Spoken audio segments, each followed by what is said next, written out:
Welcome back.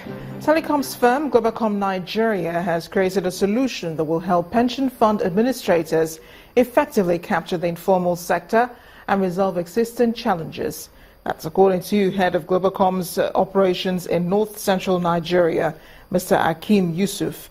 He says, as the platinum sponsor of the 2016 World Pension Summit, Globacom is determined to ensure Nigerians receive their benefits during retirement.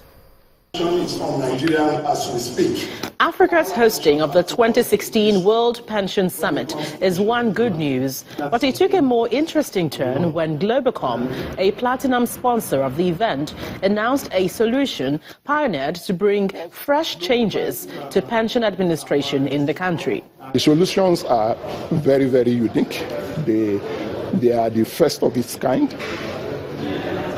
To address the first one around capturing of customers in remote areas and others, we have a solution through an Android phone or any enabled phone can do that. You can capture all the customers' data and information securely, in partnership with the PFAs. The telecommunication giant says the challenge of mainstreaming Nigerians in the informal sector onto the pension fund administration would from now on cease to exist with the gradual introduction of the new platform.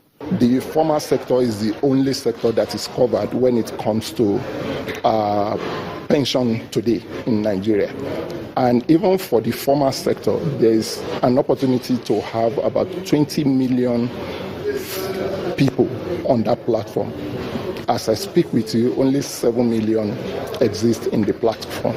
Globacom maintains that it is partnering with the National Pension Commission to host the 2016 event as part of its vision to promote a sustainable pension industry. We were doing this in partnership with some PFAs which we tested the solution with, and they are very comfortable with it, and we're sure that many others will also come on board. This move by Globacom will equally impact positively on the economic development of Nigeria and guarantee better life for Nigerians after retirement. Gloria Umezuke, Channels Television News. Nigeria is getting out of recession, so says the Minister of Finance, Kemi Adeosun. She said this to journalists while attending a two-day conference organized by the National Council of Finance and Economic Development in Abeokuta. Well, the message is that Nigeria is getting out of the trouble that it's been in, and we're turning things around. And I think everybody is united. Everybody that was here today represented the 36 states of Nigeria, and this recovery will be driven from the states, from the local government. It's people starting businesses, companies opening up. There are no federal people. Everybody lives in a state. So having everybody together, working in the same direction is very important. Time now to check out that headline in sports news of a whopping 90 million naira as prize money for this season. Here's Charles Aruka.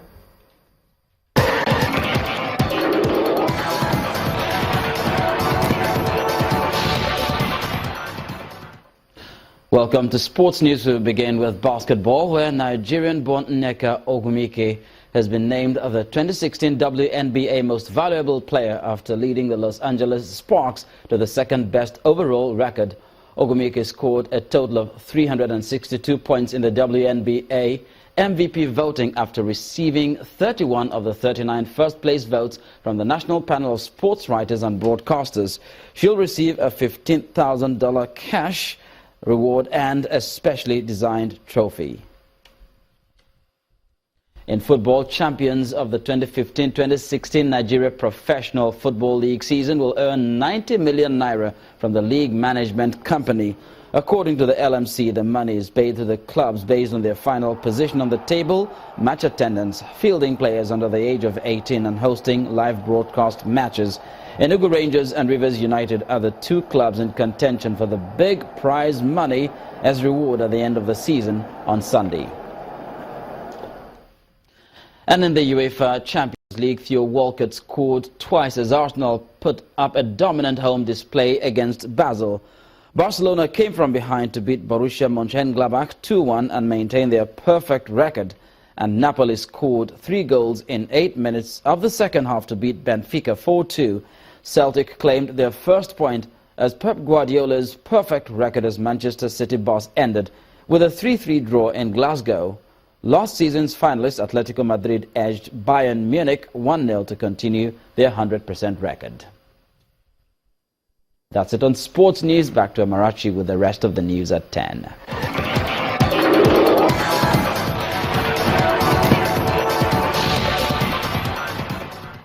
A long list of world leaders will be attending a state burial for Israel's former president Shimon Peres on Friday at Mount Herzl with the ceremony in Jerusalem.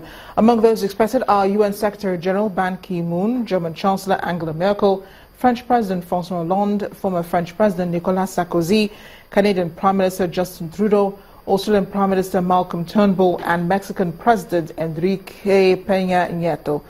Tributes have been pouring in for the late leader from all over the world. Mr. Perez died early this morning at the age of 93. International prosecutors have revealed the Malaysian Airlines flight MH17 was brought down as it flew over Ukraine by a BUK missile that had come from Russia. Chief Dutch investigator Wilbert Polisson told a news conference earlier today that the missile had been taken from Russia to rebel-held Ukraine in the morning of July 17th, when the plane was shot down and the launcher was taken back to Russia the next day. The investigation team has also narrowed the missile launch site down to a specific field near a village that was then controlled by rebels. And the main news again. The House of Representatives today suspended its former Appropriation Committee chairman for breach of House practices. However, Mr. Abdul Mumin Jibrin has dismissed the decision, describing it as inconsequential. Also today, the governorship election in Edo State witnessed a large turnout, with observers and other stakeholders judging the exercise as peaceful. Thanks for watching the news at 10 tonight. I am Amarachi Ubani. Good night.